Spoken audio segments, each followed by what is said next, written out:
Welcome to the Encore Audio Archives YouTube channel. I'm Taper Dave, and this is my channel. I've uploaded hundreds of talks here that I've recorded at meetings in West LA, and I've also recorded conventions starting in 2013. I've got a bunch of those up. And Walt and Mary Murray, the original owners of Encore Audio Archives, started the company in the 80s, and Walt recorded Joe and Charlie's and a bunch of stuff down in Vista, California. My sobriety date is June 20th of 1994.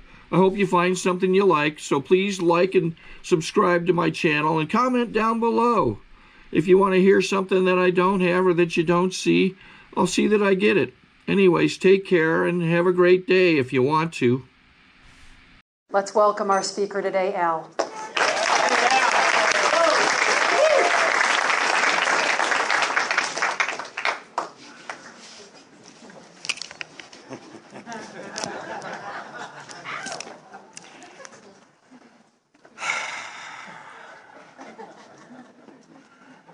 Hi, my name's Al. I'm an alcoholic. Hi, Al.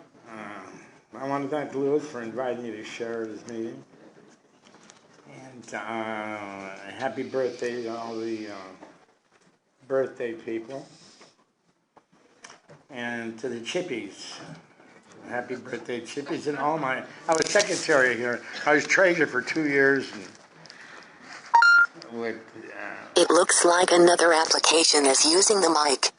Please close it, then try again. No shit. I was secretary here, and I enjoyed it, so I have a lot of friends that I see laying around. You know what? There's a guy over there, Richie. He's got no friends.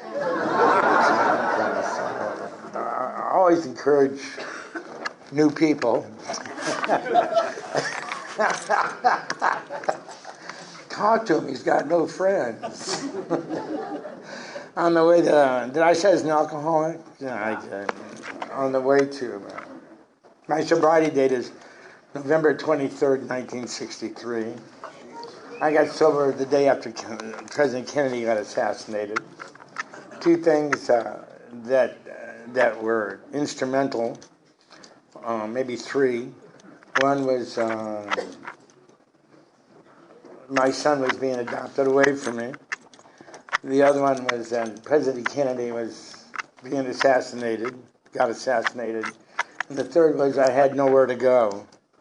My last job, which I had as a practicing social drinker, was babysitting for 2 bottles of wine and a pack of Cools, you know. And I love Thunderbird wine. It was 20% by volume. Really, I'd have drank donkey piss if it was 20% by volume. I like getting messed up. You know, and on the way here, I was listening to my spiritual program, spiritual music, Johnny Cash. You know, and I listened. You know, like felt like listening to a little Western music on the way here, because I used to hang out. I got sober in Hawaii, and I used to go to this bar and listen to sad cowboy music. And you know, there's nothing like getting. And I'm gonna keep it clean, Lewis. I ain't gonna say fuck, okay? It's like getting messed up and listening to sad cowboy music. You know what I mean? Tell Rose I love her. Oh, God, I love that song. And another one I liked was There Stands the Glass, my last one today. I love these songs. It was just part of my heart and soul, those songs were. And I sang them all the way to Salvation Army. That's right. That's where I ended up, and that's where I ended up. The last time I paid rent was $36 a month. I was down in the swamp in Pearl Harbor, a place called Samoan Village, and the reason they call it Samoan Village is because Samoans was living there, you know. And I came to a point where I couldn't pay my rent, and so I subleased part of my room to another guy. And he didn't have a job. Well, you know, I wasn't an alcoholic then. I was a social drinker. he didn't have a job, and so we got my landlady out. And there was an abandoned bus there that Seventh-day Adventists had abandoned. We moved into the bus, and she found us there and chased us out with a water hose. So we moved over to the next village, and there was this burnt-out car there. This down in the swamp. And we turned the burnt-out car over, and Pete moved into the front, and I moved into the back. And that village was called Filipino Village. And the reason they call it Filipino Village is because Filipinos live there. You know, and I lived there for about 3 days. I can't handle that outdoor living, so I moved into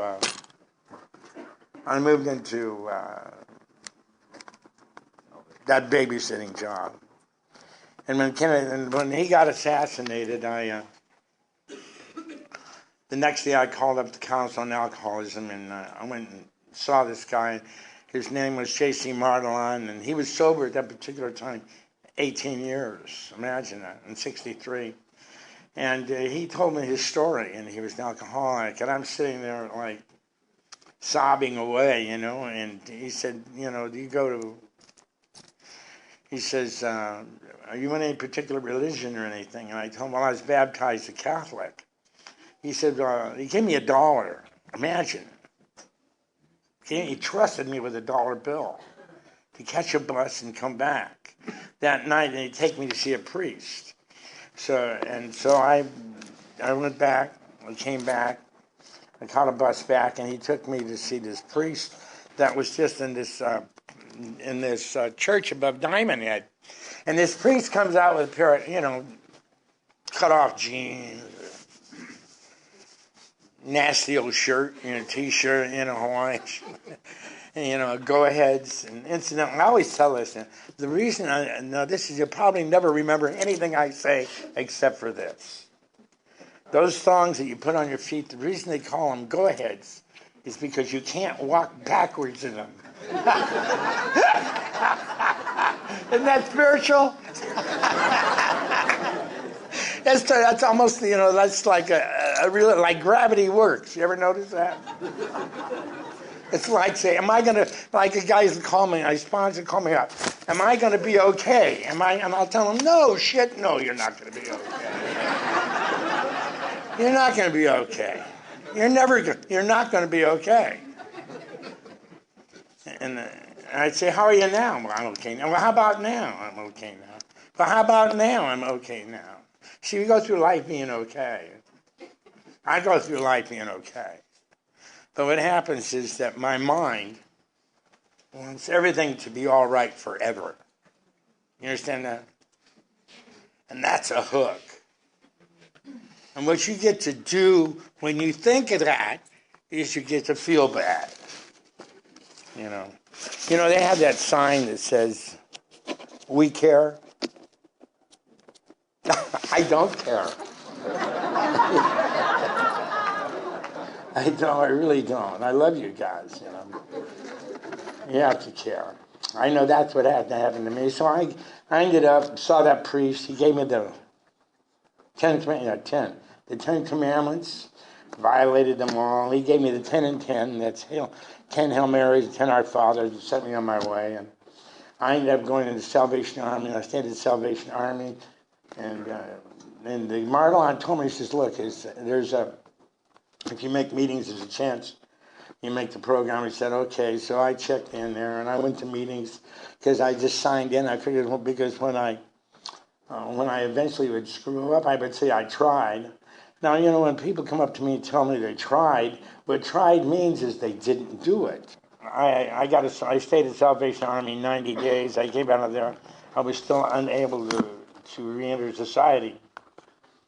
And so my sponsor moved me took me out. His sponsor, he took me out and he moved me into his house, and I lived there for 6 weeks. And anybody here know Ken Lambino? Ken Lambino met my sponsor. He was over there. My sponsor's name is Shep. He's not my sponsor now, but at that particular time, his name was Shep. And he got me up in the morning, and he'd get me in the morning and sit at the table, and he'd tell me that the disease of alcoholism, what it is, an allergy to the body and an obsession of the mind.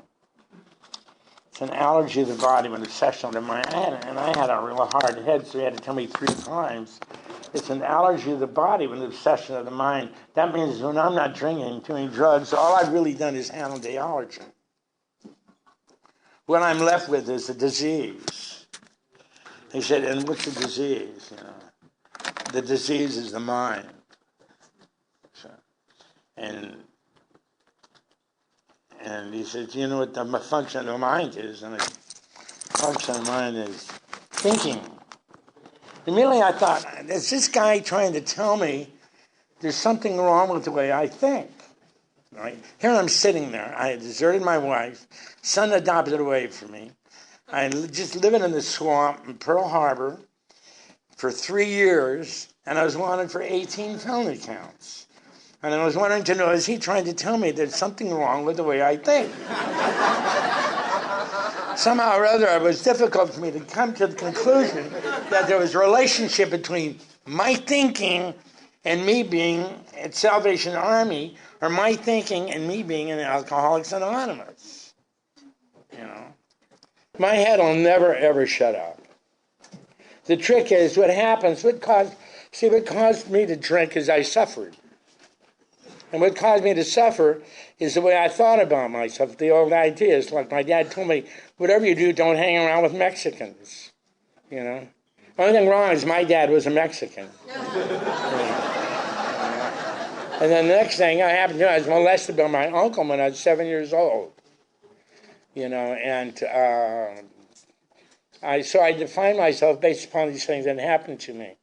And all this thinking and all this judging and defining of myself based upon the things happened to me in my life caused me to feel bad. And how I handled feeling bad is I drank. But what happens is why meditation is so important. I began living a conscious life. I became conscious of what I was thinking that caused me to feel bad. I became conscious of what I was being driven by. You know, I became conscious of, like, one of the biggest problems I had was looking good. I wanted to look good, you know. And that's the biggest waste of time because nobody's watching. You know, they're self-obsessed, wondering how they look. They're not looking at me. And if you're looking at me, you're wasting your time. I'm not that important. And the good thing about not being important, and I find all this out through meditation because you become observant of what you think and how you feel. And you say, wow, is this how I feel? Is this how it feels to feel bad? I'll be damned. May as well surf it. You know, not resist. In other words, I don't resist anything anymore. I don't, because see what resistance causes suffering, and suffering will cause me back to drinking again. Suffering will cause me to feel bad. See? So there's this guy. He's not on the program. His name is the Dalai Lama. He had a thing called noble selfishness. I was talking about that yesterday. And it's noble selfishness. In other words, where you do things that are good for you, and you don't do things that are bad for you. And how you know it's good and bad is how you feel. You know, I know that if I resent somebody, I'll feel bad. You know, and I know if so I don't resent people. If I want people to be just the way they are. It makes it handy because that's the way they are. Isn't that big of me?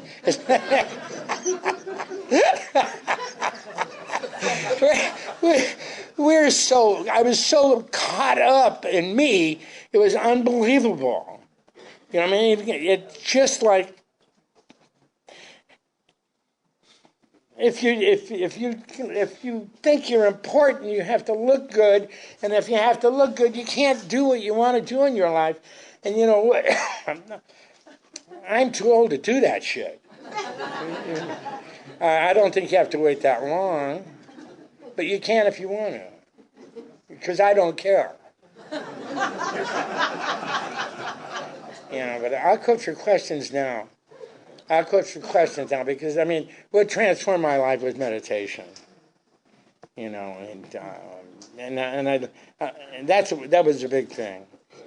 And if you need to do it. You need to do it.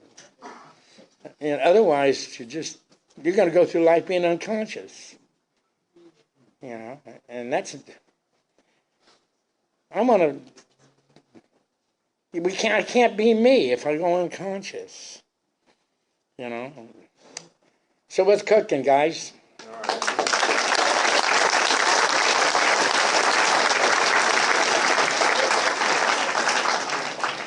You got your hand up back there, right there?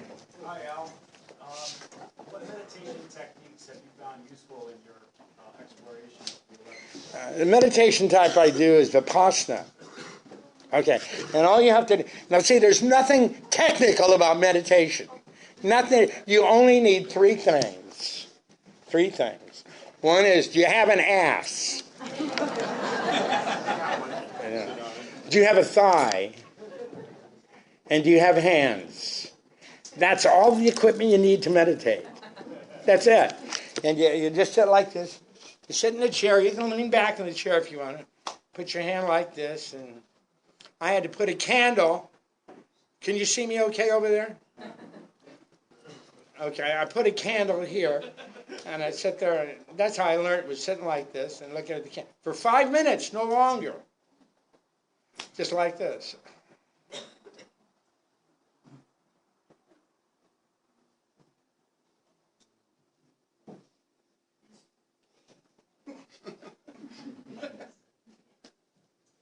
That's it. Is that technical? No special breathing. You don't have to worry about breathing because you've been doing it all your life. And you don't have to worry about the thinking because your thinking is going to be going on all the time. Your thinking is going to be going on all the time. I'll do something graphic later in a minute, but go ahead. Yeah, you have a question. Yeah, wait, did I answer your question on meditation? Yes, sir. Hey, Charlie. I wanted to ask you about something you used to say in your meditation about the presence of now, or trying to be in the present moment. How do you incorporate that in your life and in meditation? Well, you want to know, how do I incorporate the idea and thinking of being now in my meditation? Okay. To show you, I mean, how darkened we are when we come in the program. Yeah. How many times have you gone to a meeting and heard somebody saying, how do I stay in the now? What do I do to stay in the now? What you do is stand up in the back room, where in the shit do you think you are? We're always there. We are always there. But we slip into our thinking, which is not as normal. It's not. Now you got to understand, nothing is good or bad. It's just the way it flies. You know, that's the way it flies. And what happens is it's a zigzag course. I'm in my thinking, and I'm here, and I'm in thinking here. But I always tell myself one thing. And the guy wrote a book about the whole thing, and the whole answer was on the cover. Power of now. The only power there is now. The only time I can scratch my nose or my ass is now.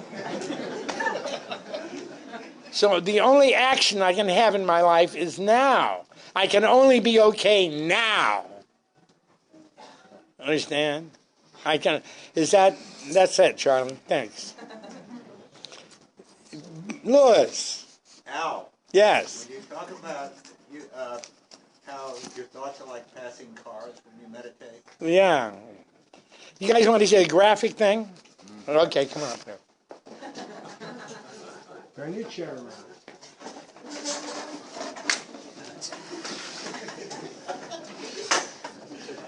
Mistress of the chair. Okay, now, he's sitting there meditating. I'm his thoughts, right? I'm his thoughts. Boy, what's this guy ever going to say? Nobody appreciates me. Nobody really loves me. Boy, I hate that son of a bitch. I wonder what we're going to have for lunch today. Okay, now I'm going to ask you a question. I want to ask you a question, and this is a very important question. At what time did I become him? At what time did I become him? Never.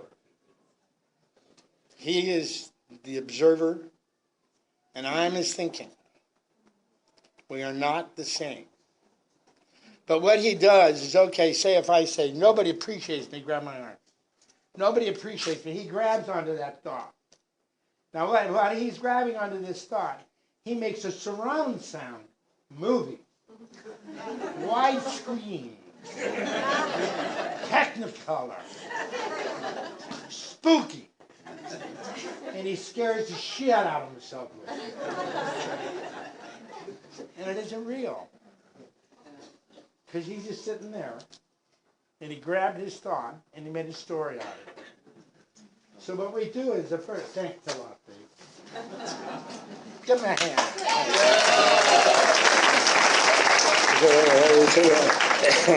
So what we do is we have our thoughts become conscious of what we're thinking by not identifying with the thought. Letting the thoughts go by, like Liz talking about just driving back, and like cars. I think people have them stand by the freeway and have them watch cars go back and forth and realize they're not the cars. It's that detachment from our thinking is where they're no longer identifying with our thinking, just observing is only thinking. Only our mind is a highway that thoughts drive up and down on. And the 405 highway isn't a car. It's a highway that cars drive up and down on. So if I can begin looking at my thinking that way in a certain extent, I begin to set myself free. Okay, yeah. Yeah, I'm an alcoholic when it's here. Yeah. It's about what you said about resentment. It's to drinking. I agree with Yeah, I can't hear you. Speak up. Sorry.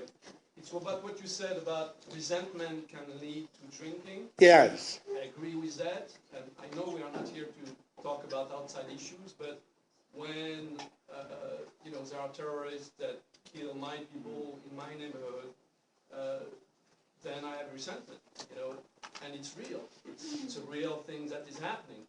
So then in my alcoholic sick mind, I'm like, okay, fuck all those, people, and then I start to build, concentration camp in my head. Put them all in there, So, and I know it's not the right thought, but I can't help it. I mean, it happened 2 blocks from where I live.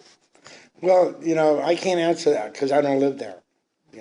But I know the most powerful resentment I had was my uncle who had molested me. And I talked to my sponsor about it. He said, write about it. It didn't work. He said, go to meetings and talk to people about it. And I did, and they said, please, Al, no more. We've heard enough. You're boring us, And he said, pray about it, and it didn't help. Then one day I was sitting there and writing. His name was Jakey, Uncle Jake. I wrote his name down, Jakey, Uncle Jake, and I put it on the toilet. And I went on the bathroom on it,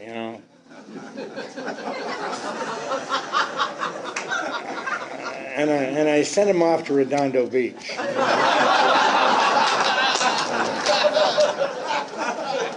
So I was free. Now what you need to do is figure out what you can do to set you. I can't set you free, but I can tell you are a prisoner.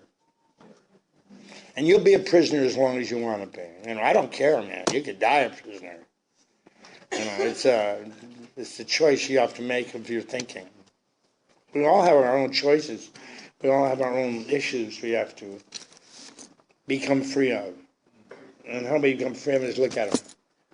So how do you, besides detachment, how do you stop feeding a thought? Well, okay. I don't feed a thought because I know the thought is, I know, it will come up with a story. Okay, I feed a thought. How do I stop feeding the thought? Okay, let me tell you what. I'll tell you this. Hey, okay, said, how do you stop feeding your thought? Well, number one, for every rat, there's cheese. Right? Okay, so you got to realize this thought make me feel good or bad. And if it's making you feel bad, you don't have to think it if you don't want to. Or you can feel bad. Let me tell you a story about Lewis. I know you guys appreciate this. I was having a very quiet afternoon at home. The phone rings. It was Lewis. He said, Al, he says, well, this woman's got me blocked in the gas station. I can't get out. And I want to take it, and she refuses to move. Was it a tire iron? Yeah. I want to take a tire iron and smash her windows. You know, but I just don't want to have to make the amends.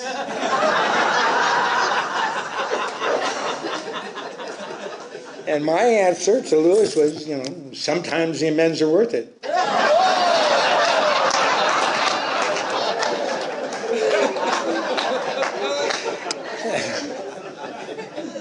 No, I mean, you can think what you want, just realize it makes me feel bad.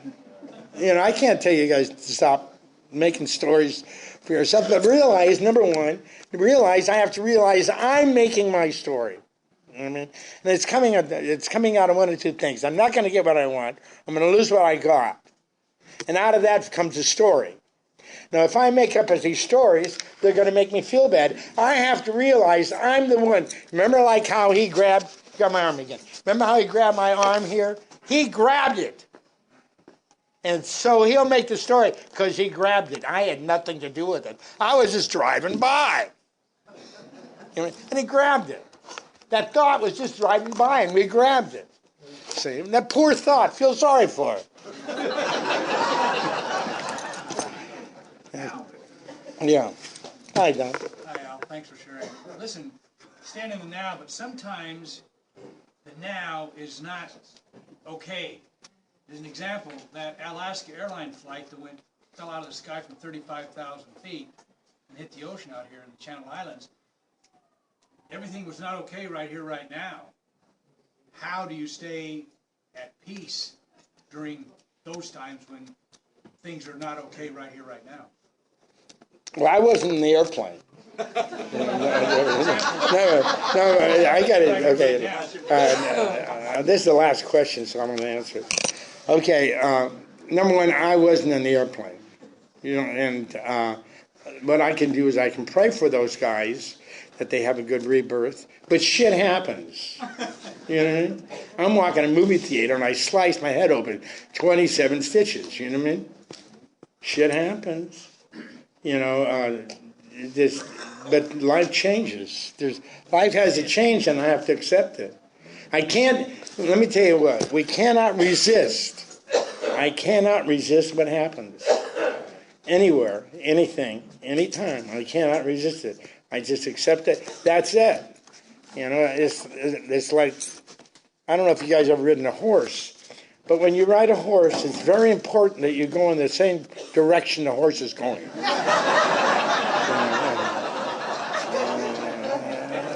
So enjoy your ride in life, man, and don't judge. Thank you.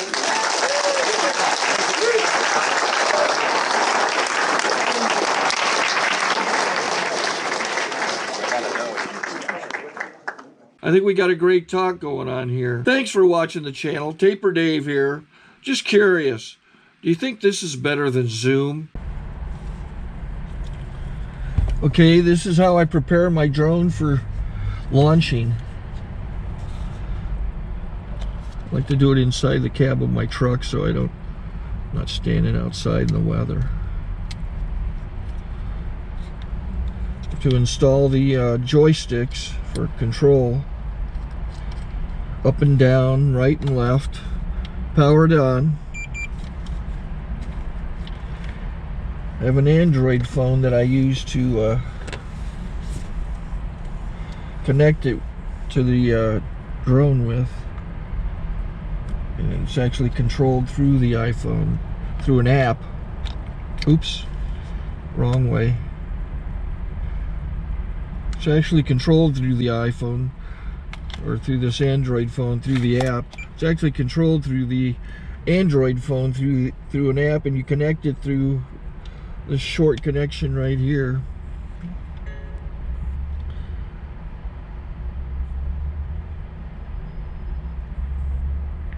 Remote control connected. Remote control's connected. So I pull out the drone. I have to extend the legs. Long legs extended first, then the short legs. Remove the gimbal protector. Set that aside, then power it on one short burst and one long burst. I lay it down. So I have to go to calibrate. So the drone's not connected yet. It shows you here as this drone gets disconnected, even though the remote's powered on. So the drone has to establish it's connected. So I go into the app to calibration mode. First I'll calibrate the remote controller. Start calibration. Out, in, oop, out, in, up, down, and then this little wheel is to control the gimbal. So it's calibrated. Go to gimbal calibration, start calibration, and then it calibrates the gimbal. I don't know if that shows up. The gimbal's moving all over the place. Changes, you can see it on the video. And I'm calibrated to take off. It's acquired 7 satellites at the moment. There are 26 satellites up in the sky, which it has to acquire before you can take off. So it's connected. It's got enough satellites. This is white. I can go to press this little arrow button, swipe right to take off, and it would start the motors if I slid this to the right, but I'll wait till I get outside. Don't want to do it inside.